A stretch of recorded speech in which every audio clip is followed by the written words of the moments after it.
കോട്ടയത്ത് ദേശീയ പണിമുടക്കിൽ സംയുക്ത ട്രേഡ് യൂണിയനുകളുടെ മാർച്ച് പുരോഗമിക്കുകയാണ്. കോട്ടയത്ത് നിന്ന് ഗോകുൽ രമേശ് ചേരുന്നു. ഗോകുൽ, കോട്ടയത്തെ സ്ഥിതി എന്താണ്? പണിമുടക്കിനോട് കോട്ടയം നഗരമടക്കം എങ്ങനെയാണ് പ്രതികരിക്കുന്നത്? ലക്ഷ്മി, നിലവിൽ ഈ പൊതുപണിമുടക്ക് വിജയകരമാണെന്ന് തന്നെ പറയേണ്ടി വരും. കാരണം കടകളോ മറ്റ് വ്യാപാര സ്ഥാപനങ്ങളോ ഒന്നും തന്നെ തുറന്നിട്ടില്ല. ബസ്സുകൾ പൂർണ്ണമായിട്ടും ഓടാതെ കിടക്കുകയാണ്. ഏതാനും ചില KSRTC സർവീസുകൾ ആരംഭിക്കാൻ ശ്രമിച്ചെങ്കിലും സമരാനുകൂലികൾ അത് തടയുന്ന ഒരു സാഹചര്യം ഉണ്ടായിട്ടുണ്ട്. പ്രത്യേകിച്ച് കാഞ്ഞിരപ്പള്ളി ഹെഡ് പോസ്റ്റ് ഓഫീസ് ഇന്ന് രാവിലെ തുറന്ന് പ്രവർത്തിച്ചിരുന്നു. പക്ഷേ AITUC പ്രവർത്തകർ അങ്ങോട്ടേക്ക് സംഘടിച്ചെത്തി ഈ പോസ്റ്റ് ഓഫീസിനുള്ളിൽ കയറി പ്രതിഷേധിക്കുകയും പോസ്റ്റ് ഓഫീസ് അടപ്പിക്കുകയും ചെയ്യുന്ന ഒരു സാഹചര്യം ഉണ്ടായിട്ടുണ്ട്. ഒപ്പം ജില്ലയിൽ പല ഭാഗങ്ങളിലും KSRTC ബസ്സുകൾ തടഞ്ഞിട്ടുണ്ട്. ഈരാറ്റുപേട്ട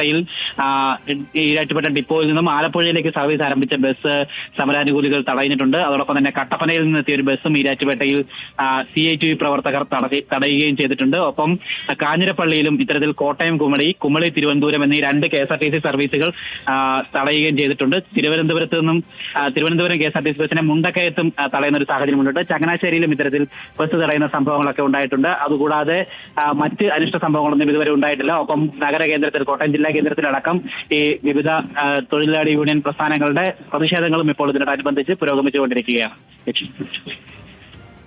ഗോകുൽ രമേശാണ് കോട്ടയത്ത് നിന്ന് വിവരങ്ങൾ പങ്കുവച്ചത്. ഇപ്പോൾ കോട്ടയത്ത് പണിമുടക്ക് പൂർണ്ണം എന്ന് തന്നെ പറയേണ്ടി വരും.